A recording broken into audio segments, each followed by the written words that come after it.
பாலஸ்தீன பிரச்சினைக்கு அமைதியான தீர்வு காண்பதற்கான நியூயார்க்கினுடைய பிரகடனத்தில் நாங்களும் இணைந்து கொள்கிறோம் என்று சொல்லி இன்றைக்கு பின்லாந்தும் அறிவித்திருக்கிறது. இஸ்ரேலுக்கு ஆதரவாக அமெரிக்கா மீண்டும் ஒரு காரியத்தை செய்திருக்கிறது. அது என்ன காரியம் என்று சொன்னால், பாலஸ்தீனத்தில் இருந்து இஸ்ரேலுக்கு எதிராக இஸ்ரேல் இன அழிப்பு செய்கிறது என்கிற ஆவணங்களை ஆதாரங்களை திரட்டி சவுத் ஆப்பிரிக்காவிடத்தில் ஒப்படைத்து சர்வதேச நீதிமன்றத்தில் வழக்கு தொடர்வதற்கு காரணமாக இருந்த பாலஸ்தீனத்தைச் சேர்ந்த 3 அமைப்புகளை பயங்கரவாத அமைப்புகள் என்று அமெரிக்கா பட்டியலிட்டிருக்கிறது. இன்றைக்கு பாலஸ்தீன விடுதலை அமைப்பினர் 700வது நாளையொட்டி ஒரு அறிக்கையை வெளியிட்டிருக்கிறார்கள். அந்த அறிக்கையில மிக தெளிவாக அவர்கள் சொல்லுகிற ஒரு முக்கியமான செய்தி என்னன்னு சொன்னா, அந்த வீடியோ தான் இன்னைக்கு டாக் ஆஃப் த சிட்டியாக இஸ்ரேலுக்குள்ள பற்றி எரிகிற விவகாரமாக மாறி இருக்கிறது. என்னன்னா, கற்பனை கூட பண்ண முடியாத ஒரு சில விஷயங்களை அவங்க பண்ணி காட்டுறாங்க அல்லாஹ்வுடைய உதவியில.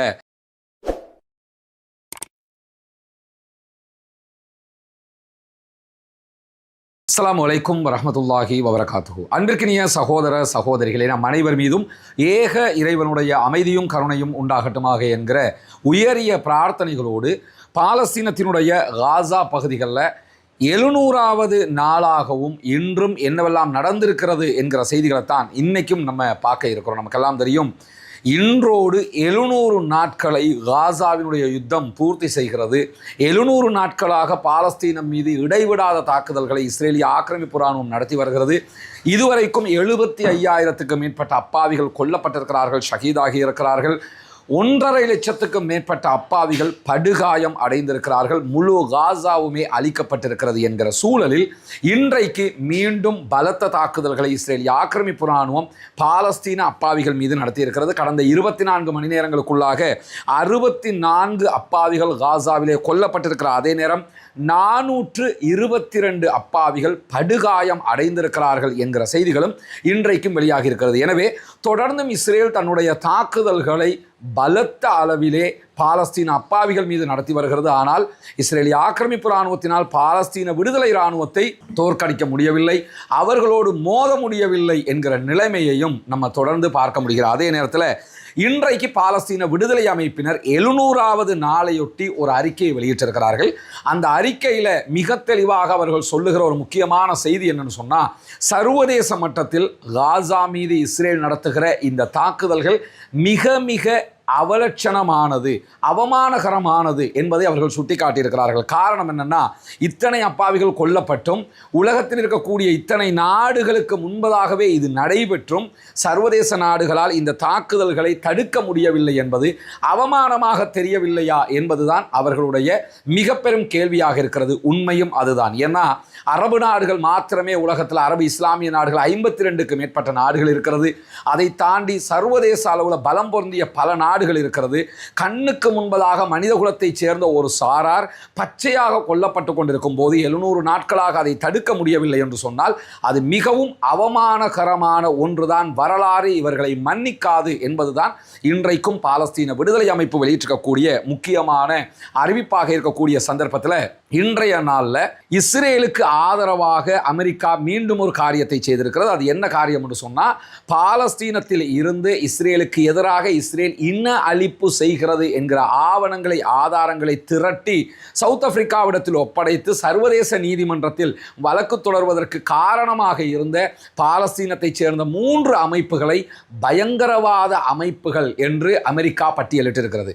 ஒரு அமைப்பு பயங்கரவாத அமைப்பு என்று சொல்லி பட்டியலிடப்படணும்னா அவங்க சட்டவிரோத ஆயுதங்களை பயன்படுத்தி இருக்க வேண்டும், சட்டவிரோதமாக யாரையாவது கொலை செய்திருக்க வேண்டும், அதற்குரிய தூண்டுதல்கள் அவங்க பண்ணியிருக்கணும்னு பயங்கரவாதத்துக்குன்னு ஒரு டெஃபினேஷன் வரையறுக்கப்பட்டிருக்கிறது. இந்த எந்த ஒரு டெஃபினேஷனுக்குள்ளேயும் பொருந்தாத 3 அமைப்புகள் மீது பயங்கரவாத குற்றச்சாட்டை அமெரிக்க அரசாங்கம் இன்றைக்கு சுமத்தி இருக்கிறது. குறிப்பாக Palestinian centre for human rights என்கிற ஒரு அமைப்பு, அதே போன்று அல் மீசான் சென்டர் ஃபார் ஹியூமன் ரைட்ஸ் என்கிற அமைப்பு, அதே நேரத்தில் த ரமல்லா பேஸ்ட் அல் ஹக் ரமல்லாவில் இயங்கக்கூடிய அல் ஹக் என்கிற ஒரு அமைப்பு.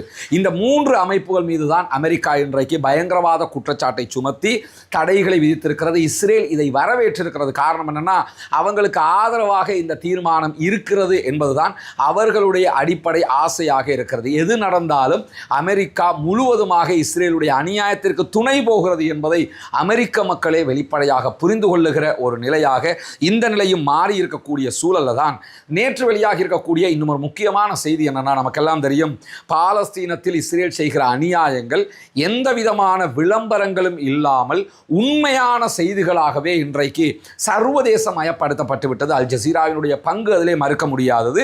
அதை தாண்டி சமூக வலைதளங்கள் எதுவெல்லாம் சிலிக்கான் வேலியில இருந்து இயங்குகிறதோ, எதுவெல்லாம் அமெரிக்காவை தளமாக கொண்டு இயங்குகிறதோ, அதே சமூக வலைதளங்கள் ஊடாகத்தான் காசாவினுடைய அநியாயங்கள் இன்றைக்கு உலகம் முழுவதும் பரவி இருக்கிறது. ஃபேஸ்புக்காக இருந்தாலும், இன்ஸ்டாகிராம், ட்விட்டர், எதை நீங்கள் எடுத்துக்கிட்டாலும் இஸ்ரேல் செய்கிற அநியாயங்கள், அப்பாவிகளுக்கு நடக்கக்கூடிய அநியாயங்களை தடுத்து நிறுத்த கோரி உலகில் இருக்கக்கூடிய மனிதநேயத்தை நேசிக்கக்கூடிய அத்தனை பேருமே குரல் எழுப்பி வருகிறார்கள். இதை எப்படி தடுக்கிறது? நாங்கள் ரொம்ப நல்லவங்க எப்படி காட்டுறது? எங்களுடைய தரப்பை எப்படி சரிப்படுத்தி கொள்வது என்பதில் பெஞ்சமின் நெதன்யாகுவினுடைய அரசாங்கம் ரொம்பவே தடுமாறி கொண்டிருக்கக்கூடிய ஒரு சூழலை நம்ம பார்க்க முடிகிறது. எந்த அளவுக்கு சொன்னால், யூடியூபை எடுத்தால், அல்லது கூகுளுடைய தயாரிப்புகளை எடுத்துக்கிட்டா, வாட்ஸ்அப்பை எடுத்துக்கிட்டோம்னா, அதே போன்று மெட்டாவினுடைய எந்த தயாரிப்பை நம்ம எடுத்துக்கிட்டாலும், எக்ஸை எடுத்துக்கிட்டாலும், எல்லா தளங்களிலும் இஸ்ரேல் அநியாயம் செய்கிறது என்பது ஆதாரபூர்வமாக உலகம் முழுவதும் தெரிந்து கொண்டிருக்கிறது.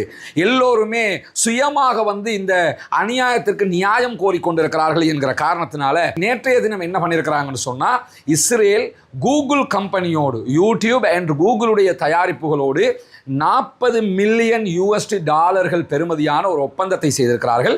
அந்த ஒப்பந்தம் என்னன்னு சொன்னால், எதிர்வருகிற நாட்களில் யூடியூப், கூகுளுடைய தயாரிப்புகள் எல்லாவற்றிலும் இஸ்ரேலுடைய நியாயங்கள் என்கிற பெயரில் பொய்கள் பேசப்பட வேண்டும். இஸ்ரேல் அநியாயம் எல்லாம் பண்ணலை, காசாவுக்குள்ள எந்த அட்டூழியத்தையும் இஸ்ரேல் பண்ணலை, இஸ்ரேல் என்றால் ரொம்ப நல்லவைங்க, யூதர்கள் ரொம்ப அப்பாவிகள் என்கிற இந்த பழைய புராணத்தை மீண்டும் பாட வேண்டும் என்பதற்காக செலவு செய்து தங்களுக்கான ஒரு விளம்பரத்தை செய்வதற்கு இஸ்ரேல் முன் வந்திருக்கிறது. ஒரு காலம் இருந்தது, முழுவதுமாக இஸ்ரேல் சொல்லுகிற பொய்களை இலவசமாக பல நிறுவனங்களும் பரப்பி கொண்டிருந்த சூழல்ல இன்னைக்கு அதே பொய்களுக்கு இஸ்ரேலே பணம் செலுத்த வேண்டிய ஒரு நிலை ஏற்பட்டிருக்கிறது. என்ன பணம் செலுத்தினாலும் என்ன செய்தாலும் இஸ்ரேலியர்கள் செய்கிற அநியாயம் தற்போது உலகம் முழுவதும் வியாபித்து விட்டது, தெரிந்து கொண்டு விட்டார்கள். எனவே இதற்கு பிறகும் அவர்கள் உண்மைகளை மூடி மறைக்க முடியாது என்பதுதான் யதார்த்தமான ஒன்றாக இருக்கக்கூடிய சூழல்களில் இன்றைய தினம் பாலஸ்தீனத்தினுடைய பெண் கைதிகள் தொடர்பான ஒரு செய்தி வெளியாகி இருக்கிறது. பாலஸ்தீனம் சார்பாக கைது செய்யப்பட்டு சிறைகளில் வாடிய ஒரு பெண் கைதி இன்றைக்கு ஒரு உண்மையை வெளியிட்டிருக்கிறார்கள். அதில் அவங்க சொல்லும்போது, காசாவில் இருந்து நாங்கள் கைது செய்யப்பட்டோம், எங்களை சிறைச்சாலைகளில் அடைத்து வைத்திருந்தார்கள், மானபங்கப்படுத்தினார்கள், எங்களோடு ஆபாசமான கருத்துக்களை பேசினார்கள், எங்கள் மனது ஏற்றுக்கொள்ள முடியாத அளவுக்கு எங்களை வார்த்தைகளால் துன்புறுத்தினார்கள், அதை தாண்டி நாய்களை விட்டு எங்களை துன்புறுத்தினார்கள் என்கிற செய்திகளை எல்லாம் இன்றைக்கு பாலஸ்தீனத்தினுடைய அப்பாவி சகோதரிகள் அழுது கொண்டு சொல்லுகிற காட்சிகளும் வெளியாகி இருக்கக்கூடியதை நம்ம பார்க்க முடிகிறது. எனவே இதுவெல்லாம் இஸ்ரேலுடைய சிறைச்சாலைகளில் நடக்கல என்று சொன்னாதான் ஆச்சரியமாக இருக்கும். அவர்களுடைய சிறைச்சாலைகளில் இதை மீறிய அநியாயங்கள் எல்லாம் நடக்கிறது என்பதை மர்வான் பர்கௌத்தி அவர்களுக்கு நிகழ்கிற அநியாயங்களில் இருந்தே நம்ம பார்க்க முடிகிறது. இப்படி பாலஸ்தீன அப்பாவிகளை கைது செய்து சிறைகளிலே அடைத்து அவர்களுக்கு சொல்லொணா துன்பங்களையும் கொடுத்து கொண்டிருக்கிறது இஸ்ரேலிய ஆக்கிரமிப்பு இராணுவம் என்கிற செய்திகள் வெளியாகி இருக்கக்கூடிய இந்த சூழல்ல தான் இன்றைக்கு சீனா ஒரு முக்கியமான அறிவித்தலை விடுத்திருக்கிறது. அது என்ன அறிவிப்புன்னு சொன்னா, நாங்கள் தொடர்ந்தும் பாலஸ்தீனத்திற்கு ஆதரவாகத்தான் செயல்பட போகிறோம். குறிப்பாக நியூயார்க்ல ஐநாவினுடைய தீர்மானம் கொண்டு வரப்பட இருக்கிறது. அந்த தீர்மானத்தில், நியூயார்க் பிரகடனத்தில் நாங்கள் மீண்டும் பாலஸ்தீனத்தை ஆதரிக்க போகிறோம் என்பதை திட்டவட்டமாக சொல்லியிருக்கிறார். அதே நேரம் பாலஸ்தீன பிரச்சனைக்கு அமைதியான தீர்வு காண்பதற்கான நியூயார்க்கினுடைய பிரகடனத்தில் நாங்களும் இணைந்து கொள்கிறோம் என்று சொல்லி இன்றைக்கு பின்லாந்தும் அறிவித்திருக்கிறது. பெல்ஜியம் ஏற்கனவே இஸ்ரேலுக்கு தடைகளை விதித்திருக்கிறது. பாலஸ்தீனத்தை தனிநாடாக அங்கீகரிப்போம் என்று 2-3 நாட்களுக்கு முன்பதாக அறிவித்திருந்த நிலையில தான் இன்றைக்கு பின்லாந்தும் நாங்கள் பாலஸ்தீனம் பக்கம் நிற்கிறோம் என்கிற ஒரு அறிவிப்பை விடுத்திருக்கிறார்கள். எனவே தொடர்ந்தும் பாலஸ்தீனத்திற்கான ஆதரவு தளம் அதிகரித்து கொண்டே வருகிறது என்கிற செய்திகளை நம்ம பார்க்கிற நேரத்தில் இன்னைக்கு ஒரு முக்கியமான வீடியோவை பாலஸ்தீன விடுதலை அமைப்பினர் வெளியிட்டிருக்கிறார்கள். அந்த வீடியோ தான் இன்னைக்கு டாக் ஆஃப் த சிட்டியாக இஸ்ரேலுக்குள்ள பற்றி எரிகிற விவகாரமாக மாறி இருக்கிறது. என்னன்னா, கற்பனை கூட பண்ண முடியாத ஒரு சில விஷயங்களை அவங்க பண்ணி காட்டுறாங்க. அல்லாஹ்வுடைய உதவியில் காசா என்பது தொடர்ந்து குண்டுமலை பொழியக்கூடிய ஒரு பகுதியாக இருக்கிறது. யாருமே நடமாட முடியாத ஒரு பகுதியாக இருக்கக்கூடிய காசா சிட்டிக்குள்ள இஸ்ரேலிய ஆக்கிரமிப்பு நாட்டில் இருந்து கைது செய்யப்பட்ட பணைய கைதிகளாக பிடித்து கொண்டு செல்லப்பட்ட 2 பேர் காசாவுக்குள்ள ஒரு காரில் சுற்றி வலம் வருகிற வீடியோ இன்றைக்கு வெளியிடப்பட்டிருக்கு. அந்த வீடியோவினுடைய லிங்க் நம்முடைய டெலிகிராம் சேனலில் நம்ம பதிவிடுவோம், அதில் நீங்கள் பார்க்கலாம். ஆனால் அந்த வீடியோவில் நடக்கக்கூடிய செய்திகள் என்னென்னு சொன்னால், காசாவை சுற்றி திரியக்கூடிய இஸ்ரேலை சேர்ந்த ஒரு பணைய கைதி, அவரே வண்டி ஓட்டிக்கிட்டு அவர் பயணம் போகிற மாதிரி அந்த வீடியோ பதிவு செய்யப்பட்டிருக்கு. இந்த வீடியோ ஆகஸ்ட் மாதம் 28ஆம் தேதி காசாவுக்குள் பதிவு செய்யப்பட்டிருப்பதாக அந்த வீடியோவில் அவங்க குறிப்பிடுகிறாங்க. அதில் பதிவு செய்யப்பட்ட வீடியோவில் காட்சியில் வரக்கூடிய தலால் என்கிற இஸ்ரேலை சேர்ந்த இஸ்ரேலுடைய பணைய கைதி நிறைய விவகாரங்களை காசா மக்களுக்கு மட்டுமல்ல உலக மக்களுக்கு பேசிக் கொண்டிருக்கிறார். குறிப்பாக இஸ்ரேலிய ஆக்கிரமிப்பு அரசாங்கத்துக்கு எதிராக பேசுகிறார். காசாவினுடைய இடிபாடுகளுக்கு மத்தியிலே ஒரு காரில் அவர் சுற்றிக்கிட்டு வர்றாரு. வரும்போது என்ன சொல்கிறாருன்னு சொன்னால், நாங்கள் இதுவரைக்கும் பாலஸ்தீன விடுதலை அமைப்பினுடைய கைதிகள் என்று தான் நினைத்து கொண்டிருந்தோம். ஆனால் உண்மை அதுவல்ல. நாங்கள் உண்மையாக இஸ்ரேலிய அரசாங்கத்தினுடையவும் பெஞ்சமின் நெதன்யாகுவினுடையவும் ஸ்மாரிச்சினுடையவும் கைதிகளாகத்தான் இருக்கிறோம். ஏன்னா இவெல்லாம் நம்பர் 1 இனவாதிகள். அதை சொல்லிக்காட்டி அவர் என்ன சொல்கிறாருன்னா, நாங்கள் பாலஸ்தீன விடுதலை அமைப்பினுடைய கைதிகள்னு நாங்கள் நினச்சிக்கிட்டு இருக்கிறோம். நாங்கள் அவங்களோட கைதிகள் இல்லை. சரியா, எங்களை கைது பண்ணி வச்சிருக்கிறது இப்போ யாருன்னு கேட்டால் நெதன்யாகும் அவருடைய அரசாங்கமும் தான். ஏன்னா விடுதலை செய்வதற்கு எத்தனையோ வாய்ப்புகள் இருந்தும் மீண்டும் மீண்டும் அதை சீர்குலைத்து எங்களை கொல்வதற்கான வாய்ப்புகளை அவர்கள் தான் ஏற்படுத்தி கொடுக்கிறார்கள் என்று இன்றைக்கு வெளிப்படையாகவே அவர்களுடைய பணைய கைதியே பேசக்கூடிய வீடியோ வெளியாகி இருக்கிறது. மட்டுமல்லாமல் நானும் என்னோடு 8க்கும் மேற்பட்ட நண்பர்களும் இந்த பகுதிகளில் செத்து விடுவோம் என்கிற அச்சத்தோடு இருக்கிறோம்ங்கிறாரு. நான் மட்டுமில்லை, 8 பேர் இந்த ஏரியாவில் இருக்கிறோம். எங்களுடைய மரணத்தை நாங்கள் நெருங்கி கொண்டிருக்கிறோம் என்கிற பயம் இருக்கிறது. 22 மாதங்கள் பணைய கைதிகளாக இருந்ததற்கு பிறகும் நாங்கள் உயிரோடு இருக்கிறோம்ங்கிறதே எங்களுக்கு ஆச்சரியமாக இருக்குது. காரில் அப்படி ஒரு ரவுண்டு போய்கிட்டே காசாவுக்குள்ள அவர் இதை சொல்கிறாரு. இந்த ரவுண்டு போகும்போது இஸ்ரேலுடைய குவாட் காப்டர் எங்கே இருந்தது, இஸ்ரேலுடைய ஆளில்லா விமானங்கள் எங்கே இருந்தது, மொசாது எங்கே இருந்தது, ஷின்பத்தி எங்கே இருந்தது என்கிற கேள்விகள் எல்லாம் இருக்கிறது. அசால்ட்டாக ஒரு பணைய கைதியாக இருந்தால் கையில் விலங்கோட வெளியே வரவிடாமல் இருப்பார்னு சொல்லித்தானே உலகம் புரிஞ்சு கொண்டிருக்கும். ஆனால் பாலஸ்தீன விடுதலை அமைப்பு வைத்துக் கொண்டிருக்கக்கூடிய கைதிகள் சாதாரணமாக சுற்றி வருகிற அளவுக்கு தான் அவர்கள் வைத்துக் கொண்டிருக்கிறார்கள். அவர் வரும்போது தான் இதை சொல்கிறாரு. 22 மாதமாக நாங்கள் பணைய கைதிகளாக இருக்கிறோம், ஆனால் இப்போ உயிரோடு இருக்கிறோம்ங்கிறதே எங்களுக்கு ஆச்சரியமாக இருக்கிறது. ஏன்னா அவ்வளோ குண்டுகளை நீங்கள் போட்டுக்கிட்டு இருக்கிறீங்கன்னு சொல்லிட்டு இஸ்ரேலிய பிரதமர் பெஞ்சமின் நெதன்யாகுக்கு கிண்டலாக நன்றி தெரிவிக்கிற விதமாக ஒரு செய்தியை சொல்கிறார். உங்களுக்கு ஒரு நான் நன்றியை சொல்லணும் அப்படின்ட்டு இஸ்ரேலுடைய பணைய கைதி என்ன சொல்றாருன்னு சொன்னா, உங்களுடைய மகன் யாயர் நெதன்யாகு மியாமில வறுக்கப்பட்ட அல்லது சுடப்பட்ட இறைச்சியை சாப்பிட்டு சொகுசு வாழ்க்கை வாழ்ந்து கொண்டு இருக்கிறாரு. ஆனால் நாங்கள் இங்கே என்ன நிலைமையில் இருக்கிறோம்னு சொல்லி சொன்னால், எங்களுக்கு சாப்பாடே இல்லாத நிலையில் கடைசி கட்டத்தில் சில ரொட்டி துண்டுகளும் கொஞ்சம் சீஸும் சில நூடுல்ஸும் எங்களுக்கு கிடைச்சிது. நாங்களும் உங்களுடைய மகனும் ஒரே நாட்டை சேர்ந்தவங்க. ஆனால் எங்களை எப்படி நீங்கள் ட்ரீட் பண்ணுறீங்க, உங்கள் மகனை எப்படி ட்ரீட் பண்ணுறீங்க? உங்கள் மகன் அமெரிக்காவில் மியாமியில் இருக்கிறாரு. எங்களை பொறுத்தவரையில் நாங்கள் எங்கே இருக்கிறோம்னு சொல்லி சொன்னால், இந்த பங்கர்களுக்குள்ளாக சாப்பிட வழி இல்லாமல் நீங்கள் செய்கிற இந்த யுத்தத்தால் அவதிப்பட்டுக்கிட்டு இருக்கிறோம்னு சொல்லி ரொம்ப சென்டிமெண்ட்டாக கிண்டல் அடித்து அவர் பேசுவது மட்டுமல்லாமல் கூடுதலாக என்ன சொல்கிறாருன்னா, நெதன்யாகு அவருடைய அமைச்சர்களாக இருக்கக்கூடிய இத்தாமர் பென் கிவிர், அதே போன்று ஸ்மோரிச், இவர்கள் அத்தனை பேருமே தினம்தோறும் பச்சை பொய்யைத்தான் சொல்லிக் கொண்டிருக்கிறார்கள். நாங்கள் உயிரோடு திரும்புவதை அவர்கள் விரும்பவே இல்லை என்று வண்டியில் அந்த பயணம் போய்கொண்டே அவர் பேசுகிறாரு. கூடுதலாக என்ன சொல்கிறாருன்னு கேட்டால், காசாவில் இருக்கக்கூடிய செஞ்சிலுவை சங்க தலைமையகத்துக்கு அருகாமையில் அவருடைய கார் போய் நிற்குது. தலைமையகம்னா இப்போ தலைமையகமெல்லாம் கிடையாது.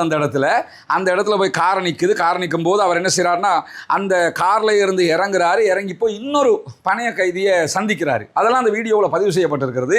இதெல்லாம் ஆச்சரியமாக இருக்கிறது. 100% யுத்தம் நடக்கிற, எப்போ குண்டு விழுமுன்னு தெரியாத ஒரு நிலையில் இருக்கக்கூடிய ஒரு இடத்துல இந்த வீடியோ ஷூட் பண்ணப்பட்டிருக்கிறது. அவர் போய் சந்திக்கிறாரு. சந்தித்து 2 பேருமே பேசிக்கிறாங்க. பேசினதுக்கு பிறகு என்ன சொல்கிறாங்கன்னு கேட்டால், உடனே பாலஸ்தீன விடுதலை அமைப்பு ஒரு அறிவிப்பை போடுகிறது. நேரம் முடிந்து விட்டது, நேரம் முடிஞ்சுக்கிட்டே போகுது. உங்கள் ஆக்கள் உயிரோடு வேணுமா வேணாமாங்கிறத நீங்கள் தான் முடிவெடுக்கணுங்கிறாங்க. இதுவரைக்கும் காசாவுக்குள்ள 48 இஸ்ரேலிய பணைய கைதிகள் இருக்கிறதாகவும் அதில் 20 பேர் உயிரோடு இருப்பதாகவும் நம்பப்படுகிறார். அதே நேரத்தில் 19,000க்கும் மேற்பட்ட பாலஸ்தீன அப்பாவிகளை இஸ்ரேல் கைது செய்து வைத்திருக்கிறது என்கிற செய்திகளையும் நம்ம புரிந்து கொள்ள வேண்டியிருக்கிறது. ஆனால் உண்மையிலேயே பாலஸ்தீன விடுதலை அமைப்பினிடத்தில் எத்தனை பணைய கைதிகள் இருக்கிறாங்கிறது அக்யூரேட்டாக தெரியாது. அதை இதுவரைக்கும் அவங்களும் வெளியிடலை என்கிற ஒரு சூழலை நம்ம புரிந்து கொள்ளுகிறோம். அதே நேரத்தில் இந்த வீடியோ தற்போது இஸ்ரேலுக்குள்ள பெரும் அதிர்ச்சி அலைகளை உண்டாக்கி இருக்கிறது. காரணம் என்னன்னா, இப்படியான ஒரு வீடியோவை பாலஸ்தீன விடுதலை அமைப்பினர் வெளியிடுவார்கள் என்று யாரும் நம்பவில்லை, யாரும் எதிர்பார்க்கவில்லை என்கிற சூழலையும் நாம் புரிந்து கொள்கிறோம். அதே நேரம் பாலஸ்தீனம் வெற்றி பெற வேண்டும், பாலஸ்தீனம் சுதந்திரம் அடைய வேண்டும், பாலஸ்தீன மக்கள் நம்மை போன்ற நிம்மதியானவர்களாக மாற வேண்டும், வாழ வேண்டும் என்கிற உயரிய பிரார்த்தனைகளோடு பாலஸ்தீன அப்பாவிகளுக்காக பிரார்த்திக்கிற அதே நேரம் இஸ்ரேல் ஆக்கிரமிப்பு ராணுவத்திற்கு எதிராக தொடர்ந்தும் குனூத்துன் நாசிலாவை ஓத மறந்து விடாதீர்கள் சகோதரர்களே, நண்பர்களே, தாய்மார்களே என்கிற கோரிக்கைகளோடு பாலஸ்தீன அப்பாவிகளுக்காக தொடர்ந்தும் ஜனநாயக ரீதியாக குரல் எழுப்புவோமாக. வாஹர் தவானா அல்ஹம்துலில்லாஹி ரப்பில் ஆலமீன்.